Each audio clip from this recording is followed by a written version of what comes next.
Good morning, everybody, and welcome to my weekly live Q&A.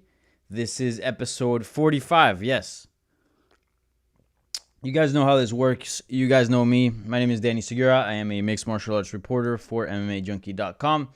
And like I said, this is my weekly live Q&A where I answer all your questions regarding the combat sports world and beyond. So, a lot to get to today. Obviously, we just wrapped up with the last UFC card of the year, UFC Vegas 17. Arguably, I would say one of the best fight night cards we've seen, at least in the pandemic area. It was very good from top to bottom. In fact, the prelims had some pretty good bouts as well. But the main card was pretty sick. Some good fights, some pretty good finishes, and it was all free.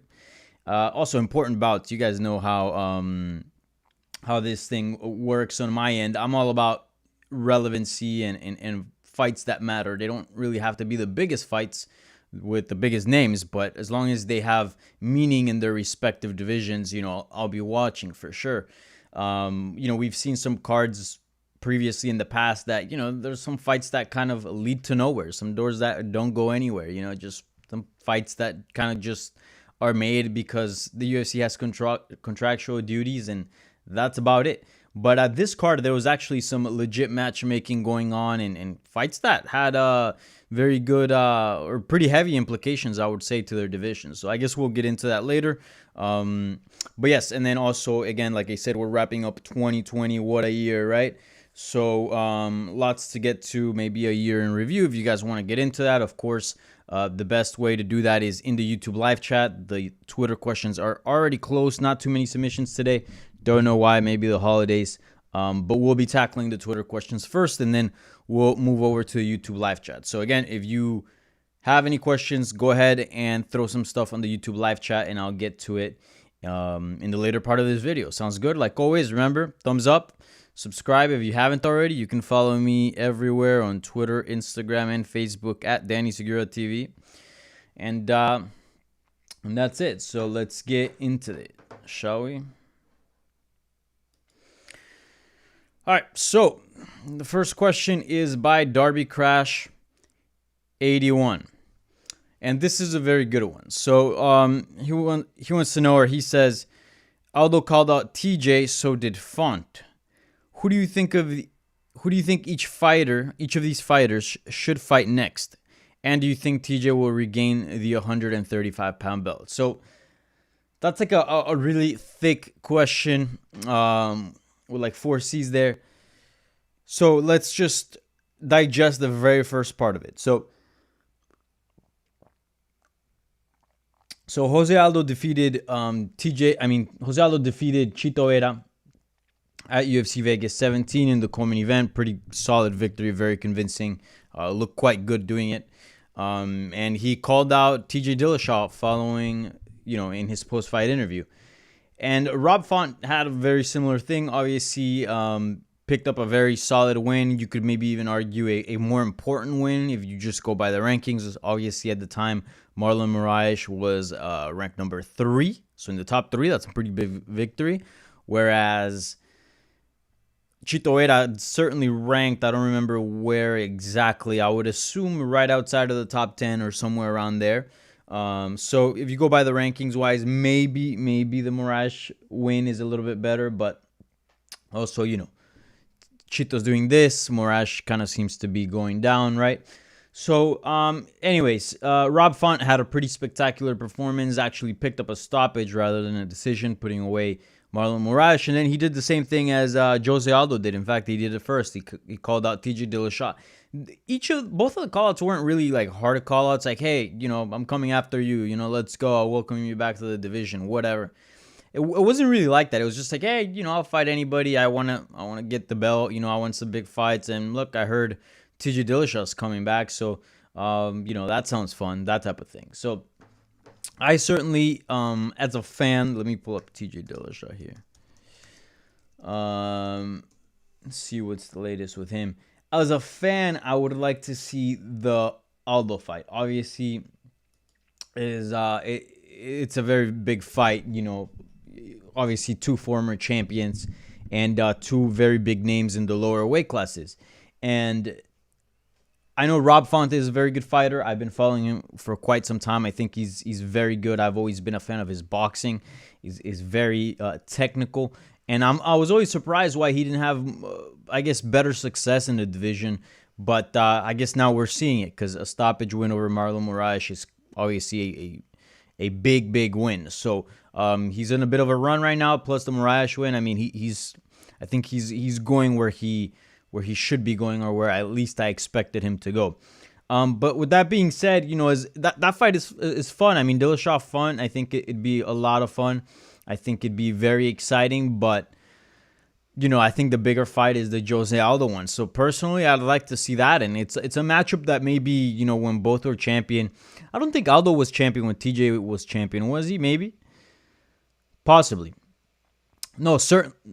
Let me double check on that. But certainly one of those fights that it doesn't cross your mind ever, but when somebody brings it up, you're like, okay, that'd actually be pretty good. But they'd never fight. Jose Aldo's pretty big, and he's at 145. TJ Dillashaw is at 135, and he's going down and fighting 25ers. So, but now that you mention it, and now that sort of the stars align and they're both in the same division, I do like better the idea of TJ Dillashaw versus Jose Aldo. I think it's a big fight. I think it's an exciting fight. It's a good matchup stylistically, and it's it's a fight that can easily go on a pay-per-view, and sort of beef things up in a card there. Even co-main event of a fight night, even main event of a fight night, that'd be pretty tight. It's a big fight. So last time Jose Aldo was champion was in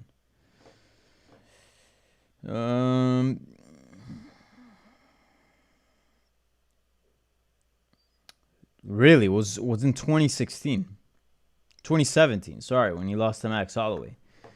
Dillashaw was definitely champion then, I'm pretty sure. Let's see, Mr. TJ Dillashaw. Yeah, he won it in 2017 in November 4th, and Aldo lost it on... Might have lost it prior to that. Yeah, they might have missed the deadline by a few months. Let me see here. Yeah, and Aldo lost it in June in 2017. So, yeah, they weren't champions at the same time. But still, you know what I'm saying. Two very big names. Two very important names for the lower weight classes. So, I'm all in. I think that's the fight that should happen. I think Rob Font can still get some pretty good names. Some, big names. And still, be doing this, be going in an upwards trajectory and sort of climbing the rankings, and without necessarily fighting TJ Dillashaw. So let's quickly look at the UFC rankings here, because I really don't want to leave Rob Font hanging, because, he is a top 10 guy. He did just pick up a huge victory, and he deserves a big name. You know what I'm saying? So I said this on my Hablemos MMA podcast with MMA Junkie, obviously a Spanish language podcast. So I'll say it again for the English listeners here, but I think a rematch. I think it's time for a rematch with either Pedro Munoz or Rafael Assunção. Now, Assunção is fighting Hani Barcelos. I believe the news came out yesterday, if I'm not mistaken, or the day before. But that was fairly recently announced, right? So I think the Pedro Munoz fight would be interesting. I think, obviously Pedro Munoz is coming off a loss to Frankie Edgar, a controversial one, but nonetheless officially a defeat. So probably Rob Font wants to fight a winner, but Pedro Munoz is a top 6 guy. He's ranked number 6. So, that'd be fun. I think at this point with Rob Font is like I said, I got tons of respect for the guy. I think he's a very good boxer. I love his skill set. I think he's one of the more fun fighters to watch at 135 pounds.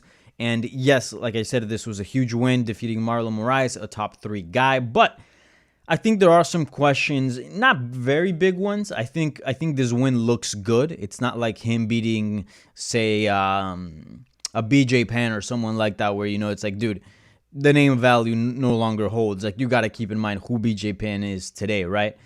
I don't think this is the case, because Marlon Moraes hasn't lost that many fights, and he's been losing to the very top guys. Also, not so long ago, he fought for the belt, and he defeated officially, right, although many people disagree, Jose Aldo, who went on to fight for the title and picked up a nice solid win on that same card. So I'm not here to declare that Marlon Moraes is washed, and that victory came much easier, and that it just looked better because of the conditions of Moraes. But I think it's fair to say there are some questions, right? If Moraes certainly hasn't looked good, if he goes on and loses a bunch of fights, I don't think that victory will age well. With that being said, again, I'm not a big skeptic. I think the questions here are very small. I think this was a very solid win for Rob Font, but it'd be interesting to revisit that rematch with Munoz because you lost to him. So, that was a few years back. All right, let's see what you got now. You know what I'm saying? Like, it seems you're clearly improving. You picked up the biggest win of your career. Let's see if this was actually legit. I mean, most likely it is. So, let's do that rematch with Pedro Munoz. I think that makes all the sense in the world. He's on a 3-fight winning streak. I think Marlon Moraes, Pedro Munoz, it's still a bit of an escalation, right? Still under that trajectory, facing the top guys in the division. So by no means would you be forgetting about Rob Font. So I'm all in that fight. I think that fight should happen. And sometimes rematches are not really to, like, I guess, not really just because it was a fun fight, the first fight, and, why not make a second one, or, there was some controversy. Sometimes rematches serve as a good measuring point. Like, okay, let's run this back. Let's see where you're at. Let's see how much you've improved. You know what I'm saying? Certainly Rob Font has improved enough to beat Pedro Munoz. I don't know, but I'd love to find out. So I'm all in for that fight. All right. And second part of this question, do you think TJ Dillashaw will regain the 135-pound belt? That's a tough one, man. I mean, I remember when his sentence was first announced, I was still over at MMA Fighting, and the MMA beat was still around. And I remember clearly saying, dude, that is a death sentence. He's done. 2 years. He's going to come back at 35 years old. This division is always been young historically. You never see a fighter in his 40s or late 30s, hold on to a belt at 135 pounds. It just doesn't happen. Dude, he's done. That was sort of my initial reaction. I feel like I was a bit of a drama queen. I think I overreacted. I'm certainly not going to take that back in a sense that I don't think that he'll ever fight for a belt. I think that's possible. But I don't like his chances of regaining a title. But again, it all depends on so many factors. We'll see, number one, how he looks without EPO, because certainly he took EPO for his last bout against Henry Cejudo, right? Obviously, that's why he got suspended. He got caught. He admitted it to it. So, I'm not breaking news or talking shit here, because that's what everybody seems to think that's what media does. We just talk shit, and but this is facts. Just because you say something true that you might not like, that doesn't necessarily mean we're talking shit. But anyways, so I'm curious to see how he looks with EPO. I mean, maybe he didn't take EPO for any of the other previous fights of his career. I haven't heard him talk about that. I'd love to ask him, though, if I ever get a chance to interview him. But I mean, we do have that one video of Cody Garbrandt, like years prior, before they fought, accusing him of taking EPO, and eventually he did test positive. So that is definitely not a good look. Again, I'm not here to make any huge accusations, but there is that, right? So number one, I'm curious to see how he looks after shoulder surgery at 35 years of age, and also without EPO. Because we've seen some fighters get popped by USADA time after time. They are monsters. They come back, and they're just not the same. They're just not the same. And then two, and this is probably just as big, believe it or not, back when TJ Dillashaw was fighting and he was champion, remember, he dropped down to 125 pounds because there was no real title challenger at the time. He already defeated Cody Garbrandt back-to-back. There was really nothing else to do. I mean, sure, you can always throw up the next guy in line, but there wasn't a clear number one contender, and the division was far from stacked. In fact, it was quite thin. He dips out, Triple C does his thing, and all of a sudden, the bantamweight division is the best division in the UFC. I've been saying that already for several months. Just from easily anybody in the top 10 can be champion. Even the top 15 can be competitive. You can't say that about every single division in the UFC. More or less, the top 10 fighting the champion is a wash. I think the top 5, that's where it gets competitive. But guys that are 6, 7, 8, 9, 10, 11, 12, usually those guys can't really give a tough fight to the champion. But in this case, at 135, anyone in the top 15 can be a tough fight for the champion. So let's see how he does, because he's fighting father time, right? He doesn't have much time left. There's a huge line at 135 pounds. There are many names, many world-class fighters. So let's see how he does with a much improved division, right? I mean, back when he was ruling the division, the level of that weight class was much lower. So I'm curious to see, one, how he looks after shoulder surgery and without using EPO, and two, how he looks at 35 years of age in that level of that we're seeing at bantamweight. So two big factors there that certainly are very concerning if you're a TJ Dillashaw fan. So my hunch is that he will come back. He will look good for some time. He will pick up some good victories, and hell, maybe he will even challenge for a belt at some point. But the chances of him gaining the title, I don't like him. I'm not gonna say it's impossible. We've seen crazier things, but it's certainly an uphill battle for TJ Dillashaw. That's my opinion. But we'll see. He can prove me wrong. These aren't facts. The Seaside, thoughts on Cowboys submitting RDA. I actually didn't watch this. I tried though. I don't know what I was doing, but I remember some of the results came through on the Twitter machine. And I was like, oh, let me check this out. And then I went on UFC Fight Pass and I couldn't find it. And I think I realized it's on Flow Grappling. And I don't have a Flow Grappling subscription. I'm not going to pay for it. So no, I didn't watch it. But I probably should start watching these because I'm actually a big fan of MMA grappling. I think I like it a lot more, at least from an action standpoint, and even just the style. I like watching MMA grappling far more than I do jiu-jitsu, to be honest. I think jiu-jitsu back when I was training was really fun, but I don't really like the leg lock era and that system. It kind of just feels like you're using cheat codes in a video game. It doesn't feel like real grappling. Now, it's very effective. I'm not here saying that they're fake and I'm not that old school and saying they don't work and they should be banned. No, it's certainly the evolution of the sport. That's where it head. It's the most effective technique and system at the moment, but it's not one that excites me. And I guess because of my wrestling background, one of the things that I really enjoy about grappling is fighting for positions. I think that's always fun. It leads to cool scrambles.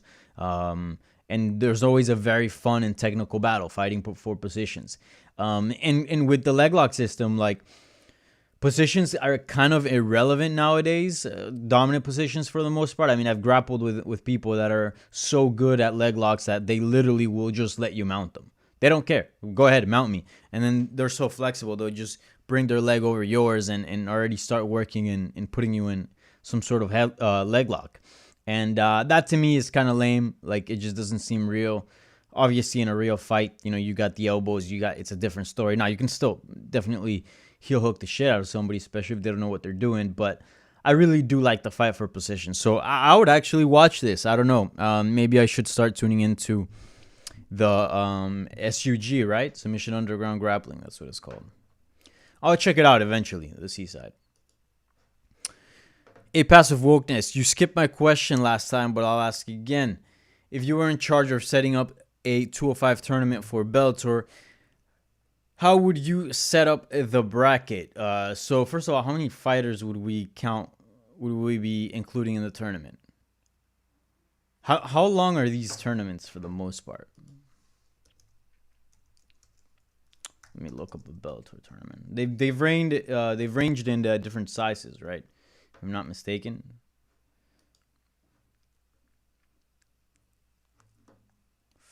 Let's see here.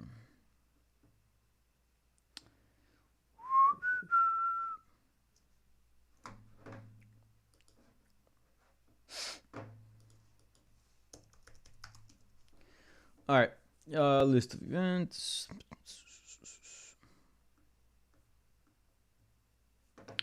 I can't pull this up.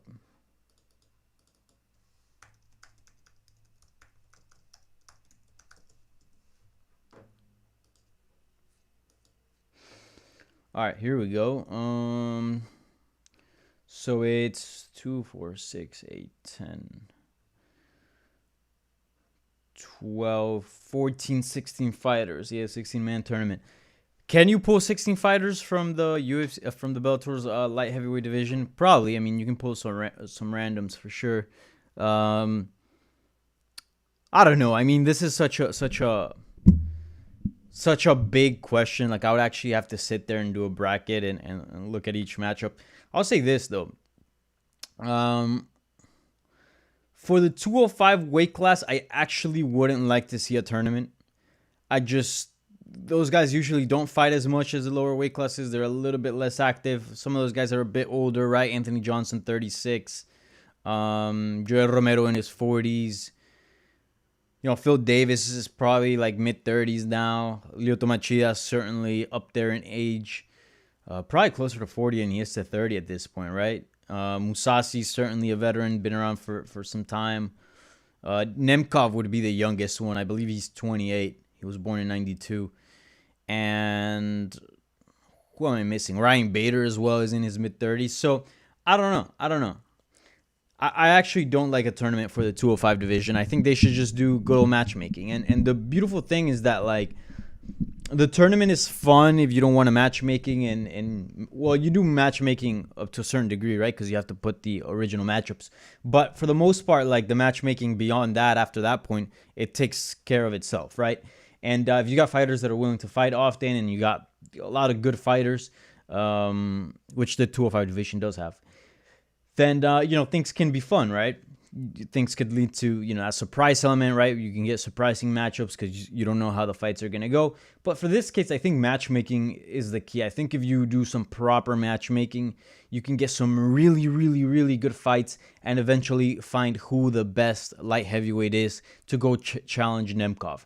I think right now, to be honest, like, I know Phil Davis is on a 3-fight winning streak, which in Bellator that means a lot, especially if you have a name like Phil Davis, and he's a former champion in that promotion. But with the additions of Rumble, Joel, even Corey Anderson, I don't know if necessarily like I want to watch that rematch with Phil Davis. I think, and it kind of sucks because if you're a Phil Davis fan or you're Phil Davis yourself, you're probably gonna be like, oh man, like, no, I want the title shot. What the hell are you talking about? But I'd love to see him in another fight before he fights Nemkov. I think put Nemkov against even Corey Anderson, I wouldn't hate that fight. And then put Phil Davis against, I don't know, maybe a Rumble, right? They fought previously, I'm pretty sure. I don't know. You can get creative there, but for whatever reason, I don't want to revisit that rematch with Nemkov and Phil Davis. I want to see some matchmaking, some top guys fight each other, and then from those results, pick the best guy, basically. But I do know Phil Davis has put in the work, so he probably deserves it. All right. Anyway, so at this point in time, I'm gonna switch over to the YouTube live chat. So again, remember, if you want to submit questions and you didn't get to via Twitter, you can do so now in the YouTube live chat by just dropping in a question, and I'll get to it in a few minutes. Sounds good? Like always, remember, thumbs up on the video, subscribe if you haven't already. All right. Let's take a look at these YouTube questions.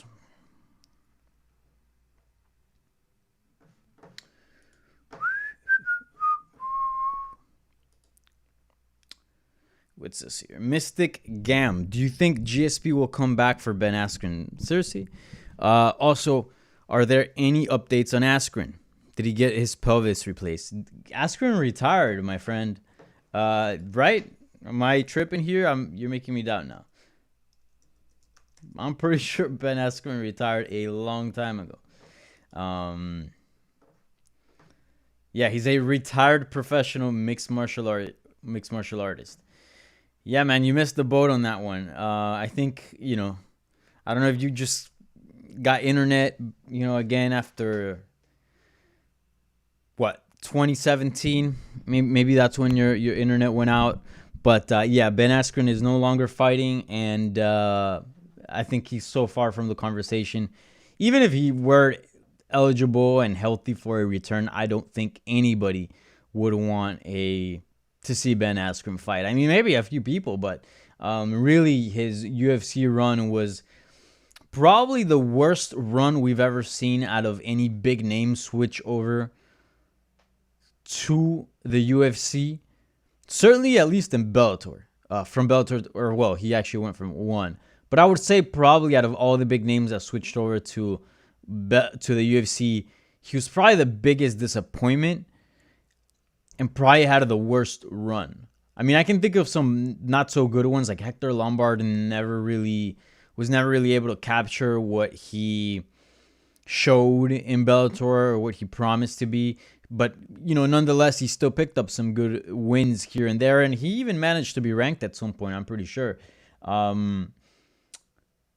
But Askren, he fought Robbie Lawler.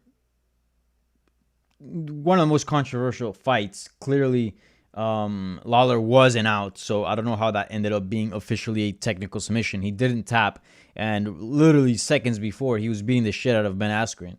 And he goes in there against Jorge Masvidal and gets, literally, he's on the negative end of the fastest KO in UFC history. Gets flying knee and then just pushes Masvidal into stardom. And that was after months of trash talking where, Ben Askren kind of seemed like, a smart ass. That was kind of that's always kind of been his shtick a little bit, certainly making fun of Masvidal being dumb or questioning, I guess his gimmick and stuff like that.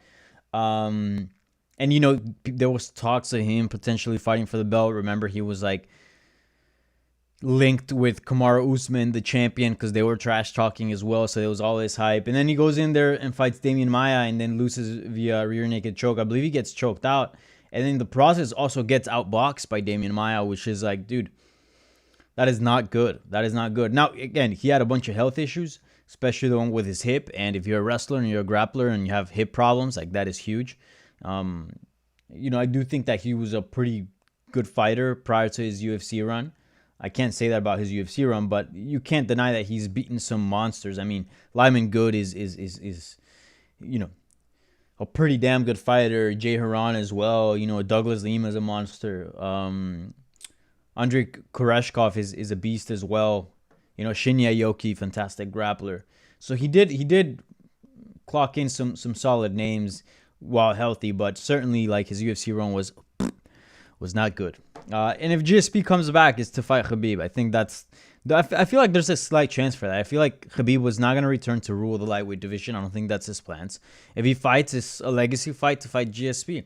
And if the UFC is interested in making money, they're going to make that fight. Because at this point, they're not going to convince Khabib to go in and go on a title defense run and defend the belt for a bunch of times. That's just not going to happen. They probably want to convince him into fighting Conor, but I have a feeling he doesn't want that. I think he wants that legacy fight with GSP. So why not make a super fight, make up a belt like they did for the BMF one, and just have those two fights. Actually, I take my words back from the make up a belt. Just have them fight, period. A belt doesn't need to be on the line. But yeah, that'd be a fun fight. Why not? I wouldn't hate it, especially if it's not clogging up the division. Why not? But yeah, Ben Askren, no longer a thing. Mystic Gam. Oh wait. Are you sad you weren't in Dana's new video promoting media members? No, certainly not sad. I don't really care, to be honest. Did you guys see that video? I think the UFC took out a video of basically hailing Dana White for not listening, basically bashing the media and praising him for being the first and the leader and getting sports back, which is funny because I see a lot of hate. I certainly made some comments about it on Twitter, and then all the Twitter trolls are coming after me, and they're like, yeah, look at the UFC. They were the first sport back, this and that. But it's you do realize that, if anything, this should be a video praising the media. Really.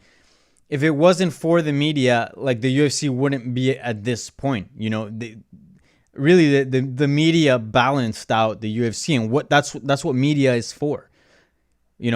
That's the purpose of media in a democracy and in any system.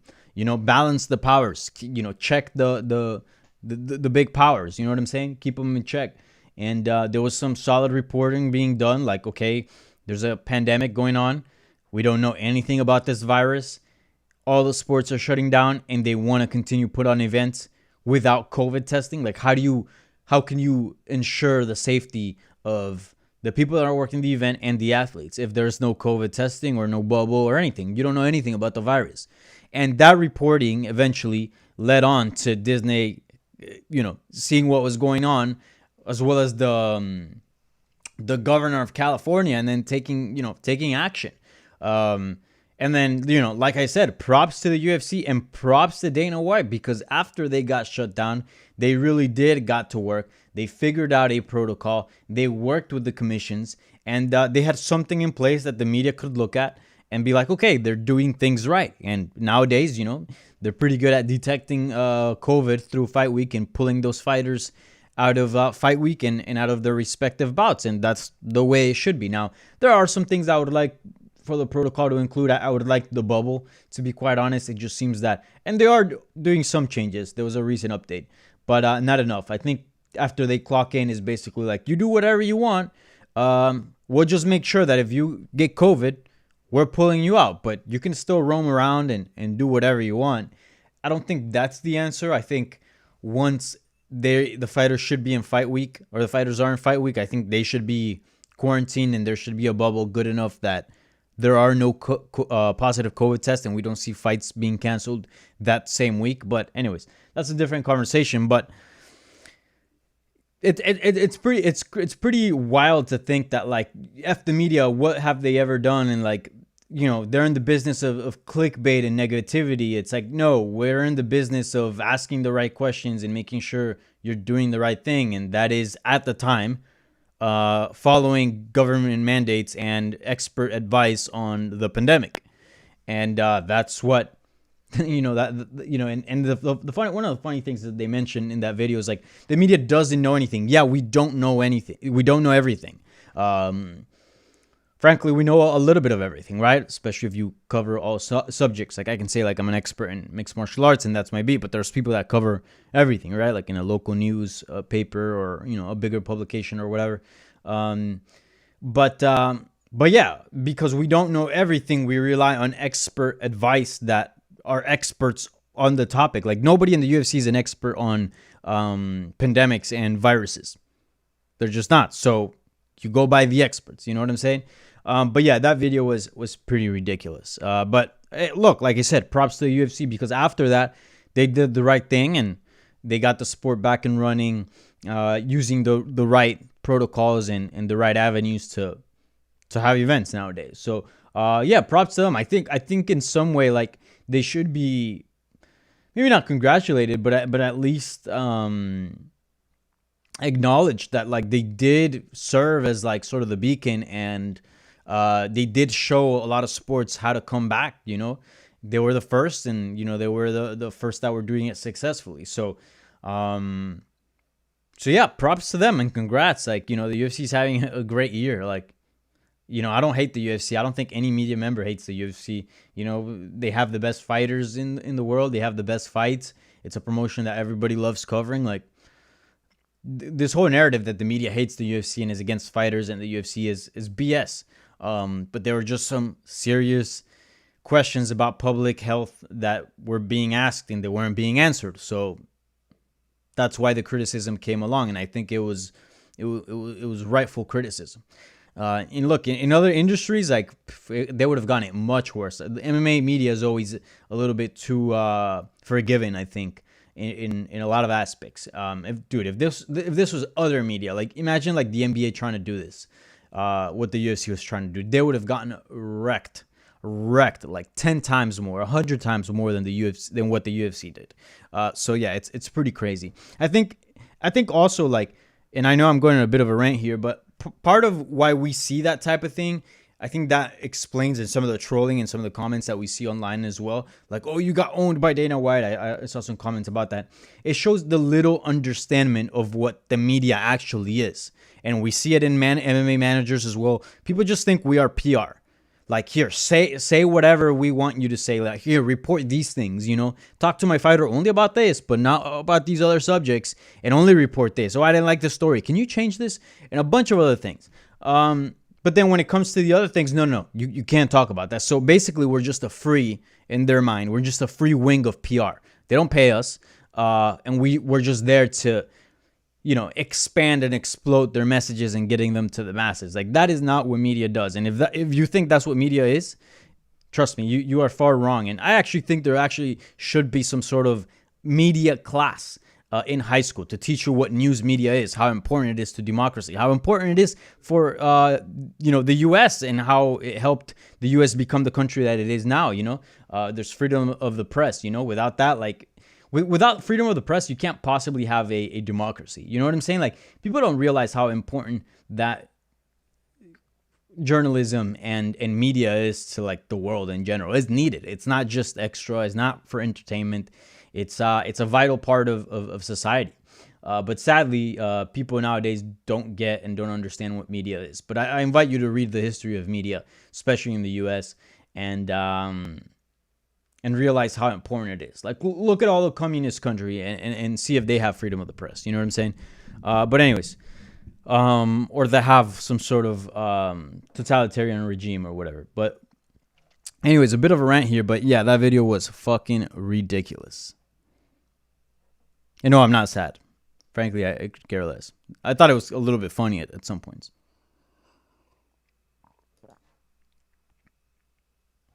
All right. Do you think Conor will have a crowd? Yes, I believe that's what they're doing in Abu Dhabi.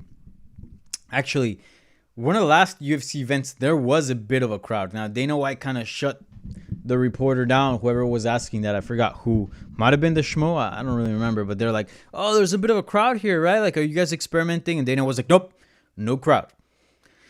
Maybe not officially, as in you can buy tickets, but there was certainly people attending that were there. Probably a lot of the people from the area that wanted to watch the fights. And certainly, I don't think it was full. I mean, we didn't see a bunch of people in the broadcast, but I'm sure there was non-essential personnel there, people that are not really there to work, just to spectate.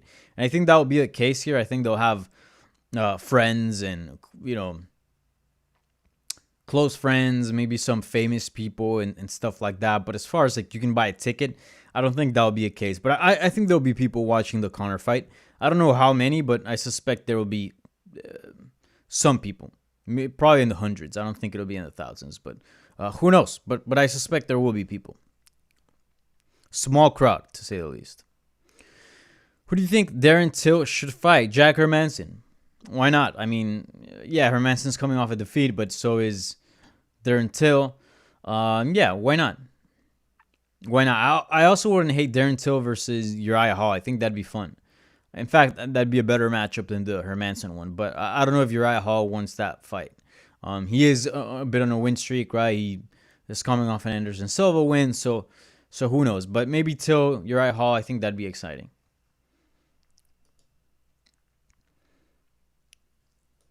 Eduardo Lopez. Hey, Danny, love listening to Hablemos MMA. Any plans to eventually bring that to video? Or will that strictly stay on podcast? Lo que haces por MMA en Latinoamérica es increíble. Gracias por todo. Thank you very much, Eduardo. No plans as of now. I'd be lying if I were, if I said that there is some sort of plan to do video. But I'll say this. I did open a YouTube channel a while back, and I've uploaded some stuff. It's called just Dani Segura en Español. I have a channel. I believe it's on my featured channel on my YouTube page. Yup. So if you go over to my YouTube channel, you can see featured. I have the MMA Junkie channel featured, and then right below it is Dani Segura en Español. And I've been uploading my Hablemos MMA interviews there. I actually got to get a little better at uploading those. It's just I got so many things going on that it's hard for me to, like, out of everything that I have going on, also take care of that as well. But I am uploading the Spanish interviews to that channel in hopes of, I guess bringing a little bit more awareness to the podcast, since the YouTube algorithm is a little bit better to find content rather than Apple Podcasts or Spotify. Like, their searchability there, like maybe if you go specifically like MMA podcast in Español, you'll find Hablemos MMA. But if you're just like listening to podcasts like the suggested and all that, it's obviously not as good as YouTube. So yeah, I've been uploading those. So if you want to see some content like some of the interviews alone instead of listening to the whole podcast, you can do that on that channel. And And yeah, but as of now, there are no plans to do video. I've done a lot of video work in Spanish. If you look at this channel and then the other channel, I've done a lot of many of the interviews that you see on Hablemos MMA. I've done them on video, obviously before the podcast was launched, and those always got some pretty good reception. So maybe in the future, I mean, I'm not opposed to the idea. Obviously, my efforts are just to get this thing, continue this thing, since it's a fairly new podcast. I started it at the end of July. So as of now, I don't think there are any plans for video. But yeah, for now, it's just the Hablemos MMA podcast. But I appreciate the question, and thank you. Muchas gracias por escuchar el podcast. I really appreciate it. So thank you for your support. All right, got a couple more, and then I'm out of here. Why doesn't Dana like the media? Don't they just promote the brand? Yeah, but like when it comes down to talk bad about it, when it's not even bad about it, but when it's true, right? Like the reporting that was done was the UFC doesn't have any COVID protocols during a pandemic. So they literally cannot guarantee the safety of people by putting on events because they don't have COVID testing. That's not talking shit. That's not being negative. Those are all facts, period. Now, do you want us to turn around and just be like, oh, awesome fights? They could be potentially spreading COVID to each other and taking it back to their families. And who knows if there's elderly in the household, etc. We can't just ignore that. So that's what was being reported. Yeah, he doesn't like the media because, they say true things, and sometimes true things can hurt the business. In that case, there was a big fuzz about them not having a COVID-19 protocol. Then California found out, and literally the government was like, yo, you can't do this. And Disney, literally, top guys at Disney were like, yo, you got to shut this thing down. So Disney was the one Disney and the government of California didn't make that event happen. So blame them. Literally, the media can't do shit as far as that's concerned. All they can do is report on the sidelines and tell people, look, this is what's going on. That's it. That's all they can do. That's all we do. So why doesn't he not like the media? Because of that. And, I don't know what else. I don't know exactly his philosophy on media. But this whole idea that, like, look, they haven't achieved anything. They have nothing to lose. They shouldn't be talking. Like, that to me shows you don't understand the purpose of journalism. You don't.